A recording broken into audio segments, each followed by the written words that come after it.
bonjour à toutes et à tous. Aujourd'hui, on est à la galerie Biguignon, à côté de l'Hôtel de Ville de Paris. Et on est reçu par Thomas Paquet, qui va nous présenter un petit peu son travail et son œuvre. Bonjour Thomas. Bonjour Hugues. Ça va bien? Ouais, je te remercie. Ouais.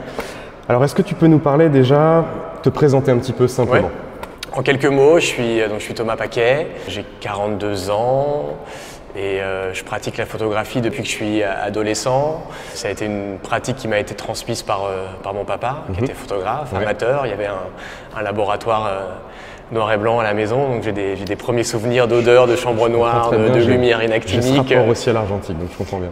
J'ai continué à pratiquer un peu en solo, à me former. Je suis rentré dans une école de photographie qui s'appelle Icar Photo. Ça, c'était juste avant les années 2000. Et puis j'ai commencé ensuite à travailler comme assistant photographe sur des plateaux de photographes de nature morte, de beauté, de mode. Et puis j'ai toujours eu un petit jardin secret, j'ai toujours expérimenté autour de la photographie, j'ai toujours travaillé en argentique, puis j'ai eu envie à un moment, une démarche plus personnelle, d'apprendre aussi de façon un petit peu plus poussée les procédés anciens de photographie. Voilà, j'ai développé mon univers propre. Et puis à partir de fin 2007, j'ai été représenté par un galeriste qui s'appelle Thierry Biguignon. Et puis j'ai vraiment switché, entre guillemets, je suis vraiment passé d'une pratique une pratique qui était de commande, une pratique commerciale, vers une pratique artistique. Et là, j'ai fait vraiment cette bascule à partir des années 2010. Et puis en 2017, il y a eu cette belle rencontre avec Thierry. Et puis maintenant, je suis artiste à plein temps. Voilà, je développe des projets artistiques. Je suis toujours dans une pratique expérimentale. On pourra en reparler. Et voilà, dans les grands traits, mon parcours. Moi, je connais pas complètement ton travail, mais je suis allé regarder un petit peu sur ton site, puis on en a déjà parlé un petit peu tous les deux en off. Tu as une approche, effectivement, tu le disais, extrêmement, pas extrêmement, mais en tout cas expérimentale dans la façon de procéder et de concrétiser ton œuvre. Et puis de manière plus générale, j'ai l'impression que c'est quelque chose qu'on retrouve, en tout cas leitmotiv dans ton travail. Il y a systématiquement cette notion de temps, de localisation et de jeu d'images mêlé à ça. Est-ce que maintenant tu peux nous parler précisément du coup de celle-ci? Oui, de temps, effectivement, pour cette pièce. Alors, c'est une pièce lumineuse qui est géolocalisée et qui va évoluer en temps réel.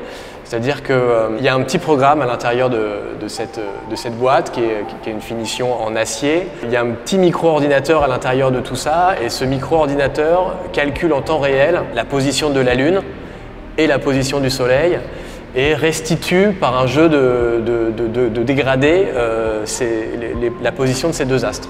Donc dans un référentiel qui est celui de la galerie actuellement, on est capable de donner la position du Soleil avec deux coordonnées, une coordonnée azimutale sur un cercle de 0 à 360 degrés et ensuite un angle qui permet de donner la hauteur de cet astre dans le ciel. Ces coordonnées sont reportées sur un cercle chromatique et donc à chaque tentée du déplacement du Soleil, j'attribue une couleur au Soleil. On fait la même chose pour la Lune et ensuite on mélange ces deux couleurs de façon linéaire et on l'affiche grâce à cet objet qui a un écran lumineux. Ouais, donc si je comprends bien, c'est vraiment cette notion de coordonnées géographiques à un instant T reproduit sur un cercle chromatique qui définit du coup une teinte, une note, une couleur qui va permettre ces variations au fur et à mesure de la journée et même de la période de l'année et autres. D'évoluer. Super. Ouais, c'est une œuvre, effectivement, si on pouvait se dédoubler et si on était en face de cette même œuvre à l'autre bout du monde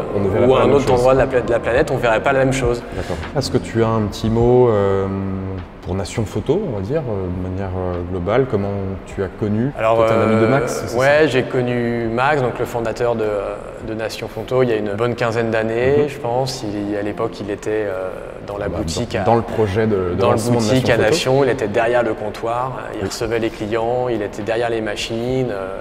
Et puis on a vachement échangé autour de l'argentique. Il m'a fait découvrir aussi des appareils photo. Il a toujours eu cette envie de chercher, cette passion de transmettre aussi. Donc on a gardé un super contact et on est toujours proches. Et c'est à son initiative aussi qu'on est. Tout à fait. qu'on est ici ce matin. On lui fait un petit coucou. Salut Max. Salut Max. Merci beaucoup en tout cas Thomas de nous avoir reçus aujourd'hui. Et puis on retrouve très prochainement les autres sur d'autres formats. Je vous remercie. À très bientôt.